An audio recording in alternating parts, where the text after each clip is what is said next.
오늘 제목은 코로나 치료제입니다. 지난 한 주간은 한국교회 역사상 가장 치욕적인, 가장 부끄러운 한 주간이었습니다. 정치와 종교가 법으로 분리된 자유 대한민국에서 어떻게 예배를 제한한 일이 일어날 수 있으며 가히 정부 차원에서 예배를 통제하기까지 타락하고 잘못된 우리의 신앙들을 통렬히 회개하며 돌아보는 계기가 되었습니다. 어디서 무엇이 잘못되었습니까? 하나님은 언제나 전능하신 분으로, 주님은 우리의 삶의 주인으로, 이 땅의 왕으로, 성령님은 언제나 우리와 함께 하셨으며 지금도 우리의 삶을 인도하고 계시는데 도대체 무엇이 이 나라를, 이 땅에 심어진 이 기독교를 이토록 처참하게 짓밟아 놓았습니까? 그래서 감히 우리의 예배가 이번 이 일로 인하여, 이 코로나로 인하여 멈추고 중단될 것이라고 상상도 못했습니다. 코로나는 반드시 그 이후 포스트 코로나라는 더 무서운 결과를 가져오게 되어 있습니다. 그래서 여러분이 지금 우리가 준비하지 않으면 이 코로나 이후에 포스트 코로나 시대에 더 강한 영적인 것들이 올 것입니다. 그리고 그 다음이 바로 4차 산업혁명 인공지능 시대에서 더 로봇으로 인한 더 영적으로 강력한 것들이 올 것입니다. 그래서 하나님은 이번 코로나를 통하여 우리에게 던지는 메시지가 있는 것입니다. 왜냐하면 하나님이 하시는 모든 일은 다 합력하여 선을, 우리 하나님의 자녀들은 우리에게는 선을 이루기 때문에 그렇습니다. 우리는 언젠가는 이 코로나가 물러갈 것입니다. 그리고 이 모든 것의 정답은 결국은 오직 하나님의 손 안에 있고 하나님의 능력 안에 있음을 인정하고 우리가 함께 구하면 우리의 기도가 이 모든 일을 다 이루어 놓을 것입니다. 그래서 우리가 이 코로나를 물리치는 가장 쉬운 방법은, 코로나의 완벽한 치료제의 그 정답은 의외로 쉬운 곳에 있는 것입니다. 지난날에 우리의 믿음의 삶을 한번 되돌아보시기 바랍니다. 우리 모두가 다 처음 예수님을 믿었을 때 그 감격과 기쁨은 이루 말할 수가 없었습니다.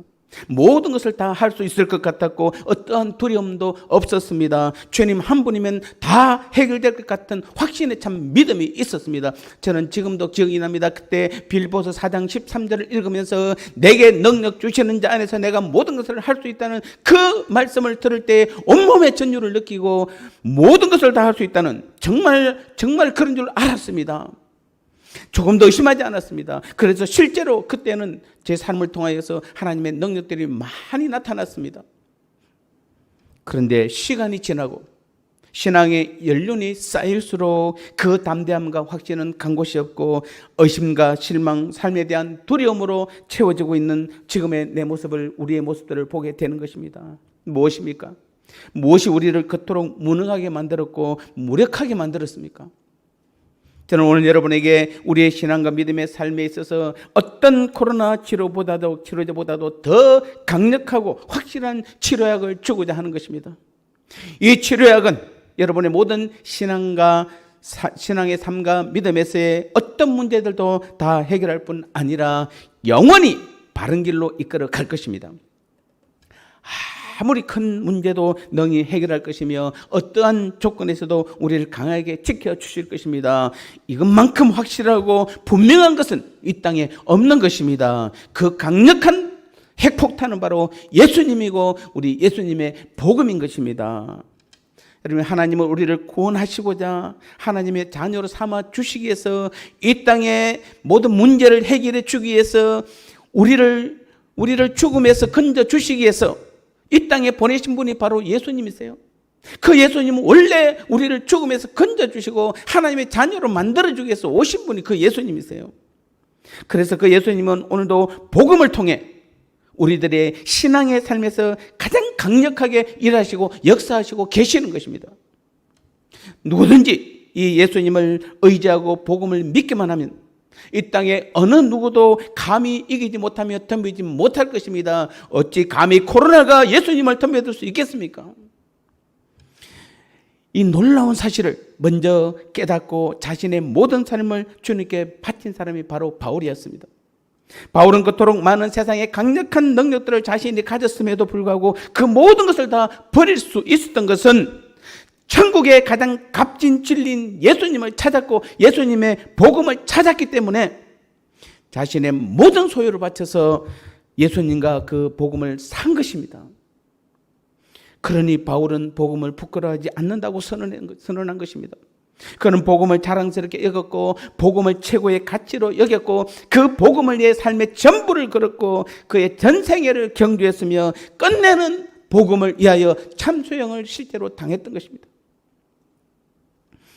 바울이 복음을 부끄러워하는 이유는 오늘 본문 로마서 1장 16절에서 말씀하는 바와 같이 복음은 모든 믿는 자에게 구원을 주시는 하나님의 능력이기 때문에 그렇습니다.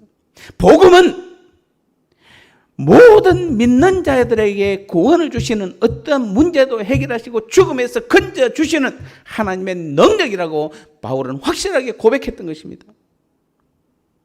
복음은 예수 그리스도를 믿는 모든 자에게 하나님 아버지와의 화해와 화목과 자녀됨을, 아들 예수 그리스도를 통한 제사함과 칭의, 그리고 예수님과의 연합과 영적 결혼을 하게 하는 것입니다. 복음은 성령 하나님의 내주와 동행과 충만과 역사와 은사와 신앙의 열매를 맺게 하는 것입니다.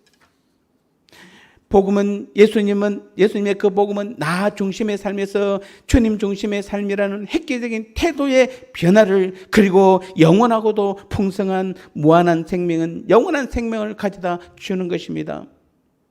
복음은 하늘에 속한 모든 환경을 초월하는 영광스러운 기쁨을 가져주는 하나님의 다이너마이트, 하나님의 핵폭탄임을 바울은 정확하게 깨닫고 알고 믿고 있었습니다. 오늘날 그리스도인이라고 하는 우리가 진부하고 맥 빠지고 어영부영 그나물인 감동도 없고 재미도 없는 맛도 없고 멋도 없는 그저 그런 삶을 살아가는 가장 근본적인 이유는 바로 복음의 본질을 깨닫지 못했기 때문입니다. 복음의 가치와 능력을 제대로 발견하지 못했기 때문입니다. 여러분, 예수님을 오랫동안 믿어왔지만 정작 그 예수님은 내게서 없어서 그렇습니다. 예수님이 없는 것입니다.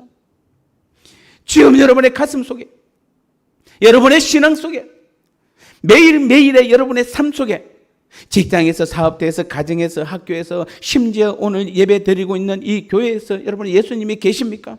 지금 모든 일들 예수님과 함께하고 있습니까? 아니면 나 혼자입니까? 만일 여러분이 혼자라면 여러분이 세상에서 가장 강력한 능력인 하나님께 주신 가장 큰 능력을 잃어버리고 사는 것입니다. 지금 이 시간에도 예배를 드리지만 하나님께서 받지 않으시는 예배를 드리고 있는 것입니다. 열심히 봉사하고 기도하고 교회 다니는 것이 죄송하지만 다 헛것입니다. 다 무익한 것입니다. 그동안 고생만 하셨습니다. 여러분의 손에는 지금 아무것도 없습니다. 빈손입니다. 다시 한번 사랑하는 성도 여러분, 다시 한번 여러분에게 호소합니다. 다시 한번 강력하게 부탁드립니다. 예수님을 찾으십시오. 예수님의 복음 안으로 들어가십시오. 아무리 코로나가 우리 서로를 못 만나게 하고 정부에서 예배를 못 드리게 해도 주님 한 분만 내 안에 계신 주인으로 인정하시면 그곳이 어디든지 우리는 당당하게 웃을 수 있으며 기쁨과 소망의 예배를 드릴 수 있게 되는 것입니다. 여러분, 하나님, 예수 그리스도, 은혜, 영광, 십자가, 큰 기쁨의 좋은 소식, 칭의, 구원, 영생, 선한 일들, 듣기만 들어도 우리는 가슴 설레이는 말들 아닙니까? 우리가 이를 위해서 지금 신앙생활을 하는 것이 아닙니까? 그런데 이 모든 단어들은, 이 모든 것들은 모두 복음을 통해서만 알게 되어 있고 가질 수 있게 되는 것입니다. 복음 안에 있지 않으면 그래서 다 빈손인 것입니다. 은혜도 없고 영광도 없고 십자가도 없고 구원도 없고 영원한 생명도 없는 것입니다. 지금 그래서 우리들의 위기와 이 한국교회의 위기는 이 복음에 대한 수박 그달기식의 지식 때문입니다. 정보는 풍부하지만 복음의 본질과 가치와 능력에 대한 깨달음과 실천이 심각할 정도로 부족한 것입니다. 오늘날 우리 삶과 신앙의 큰 위기에 처한 이 한국교회와 대한민국을 살리는 유일무이한 길은 오직 예수님입니다. 다시 복음으로 돌아가는 길뿐입니다. 다시 복음으로 오직 그것뿐입니다. 다시 예수님으로 오직 그것뿐입니다. 이번 코로나로 인하여 모든 국민들에게 내몰렸던 우리 교회와 성도들의 회복과 영광은 오직 우리 주 예수님 뿐이심을 우리는 확실히 고백하시기 바랍니다. 오늘 우리 교회와 우리들 한국교회의 회복과 부흥은 예수님을 찾고 복음의 회복과 부흥으로만 성취될 수 있는 것입니다. 사랑하는 성도 여러분, 예수님을 예수님 되게 복음을 복음되게 하십시오. 그리하면 코로나도 물러갈 것이요, 이 땅에 다시 한번 우리 주님의 놀라운 능력이 선포될 것이며 우리 모두가 회복됨의 역사가 나타날 것입니다. 그래서 다시 한번 이 대한민국의 하나님 나라가 힘있게 펼쳐질 줄 믿습니다.